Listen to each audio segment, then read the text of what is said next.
Hi, I'm Daisy Whitney reporting at the Digitas New Front event, and I'm here with one of my favorite people. I can say that. I don't have to hide that. I'm here with Jordan Levin, who's the CEO of Generate, a multimedia production show. We've talked for many, many stories in the past.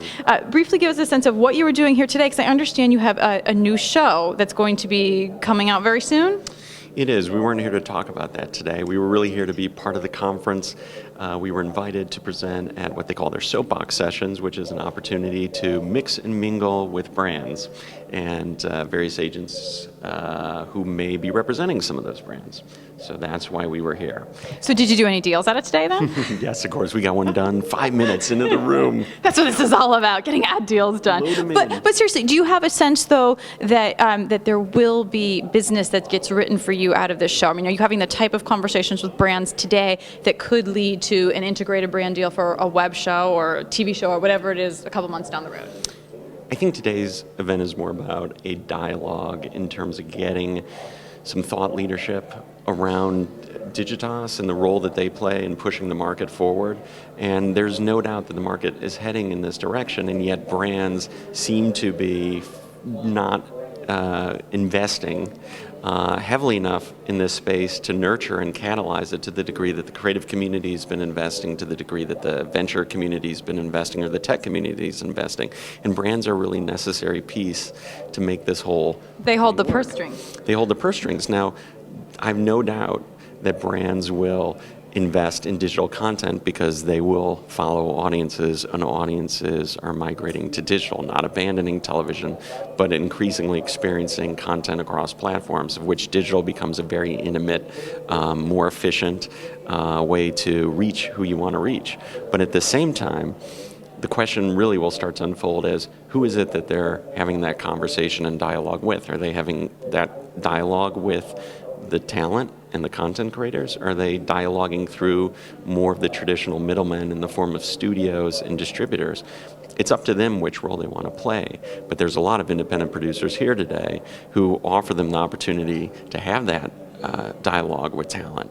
And the question becomes, a year from now, 2 years from now, will that number be as great? If they don't act, I don't think it will, because certainly the number this year is smaller than it was last year. So is progress being made, though? I mean, we've talked about this in the past. Is your frustration about brands not getting on board as much as others are? Is that just sort of an economic reality, that they're not interested in spending as much money as you want them to spend?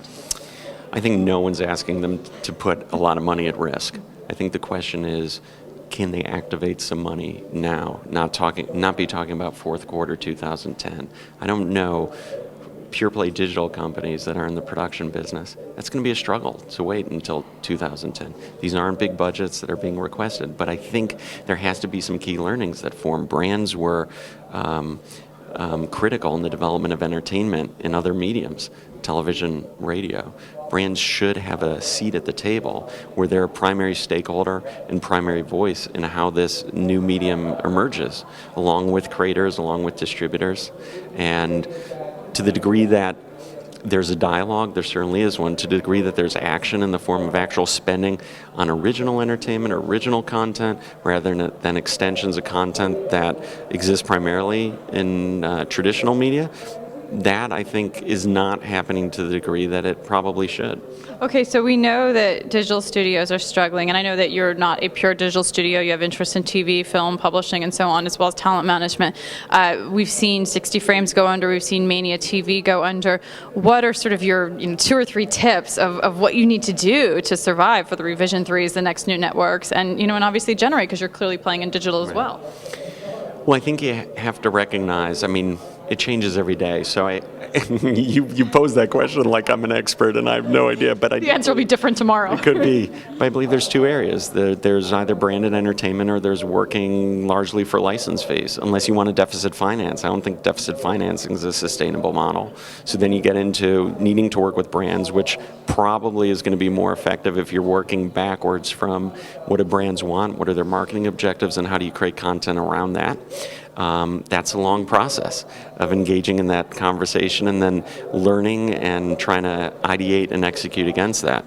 The second model is more of a traditional license fee model, which is what we're doing with various studios and various other distributors as well. You have a deal with 20th Century Fox? We have a deal with 20th Century Fox on the television side, but for example, The project that you're referring to is with a studio and a different distributor that we're operating in more of a traditional model. So I think you have to work both ways. Now, talk about, you've got something that you're going to be launching later this week or announcing later this week. Share with us the details on that. Well, and we won't run it until you say it's okay. That's right.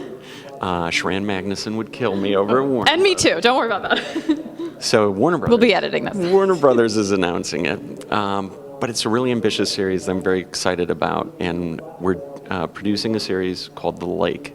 And it is going to be distributed on the WB.com.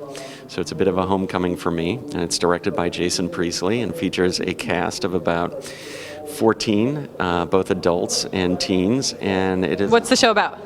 The show's about three families whose homes share a cove on a lake where they vacation every summer, and it's about the whole heightened emotions and heightened sensibility that comes along with summer. The ability to redefine yourself and live out what you strive for during those 9 months when you're working. So it's, now, do we have a launch date and any advertisers attached? We do have an advertiser attached, which I can't speak to, but we're performing various extensions of this series with a larger metaverse that'll leverage some social media tools and applications. And at the same time, we're doing some product integration as well as some sponsorship. And I'm waiting for a definitive date, but it should be sometime in August, and we'll probably be releasing multiple episodes in a week. And the episodes are longer than the standard digital series. We're talking about more 7 to 10 minute episodes, and we're trying to engage people more with character and a sense of place and emotion rather than very outrageous story turns and plot twists. So it's our hope that if people are watching longer series online because they care about the characters, that they'll care about these characters. It's written by two wonderful young writers named Marcy Ulin and Meredith Lavender, and they've just done a wonderful job creating a voice for a show that feels authentic. And it's our hope that this is the start of property that could continue to be developed further, both online and maybe even on another platform at some No, that's point. what I was going to ask you. Since the episodes are a little bit longer, is this something that could be groomed and make the jump to TV? It's certainly a world that I think can make the transition, and the characters can make the transition.